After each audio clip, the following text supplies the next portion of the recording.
Skal der stå i annoncen, at din far er død? Nej, altså min far han lever i bedste velgående på Falster. Nej, det er min datters far, der er død. Det er jeg ked af. Men jeg troede, det var en boligannonce, du ville indrykke. Jo. Dødsannoncer skal du indtelefonere på et helt andet nummer. Jeg kan lige finde det til dig. Nej, det er en boligannonce. Okay, Ja. Og hvad skal der så stå? Godt, altså der skal stå... Der skal stå stille jyde søger bolig. Ja. Og så efter det, så skal der stå...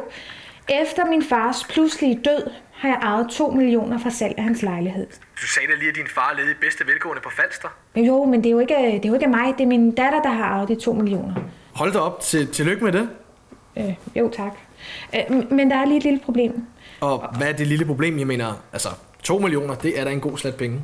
Jo, hør nu efter. Altså, der skal stå... Efter det der med de 2 millioner, så skal der stå... Derfor står min mor og jeg nu uden tag over hovedet. Da pengene er bundet, indtil jeg bliver 18, Ja, da pengene er bundet. indtil jeg bliver 18 år, kan vi ikke betale depositum. Og så skal der også være, en lidt større lejlighed, da der også skal være plads til din mor.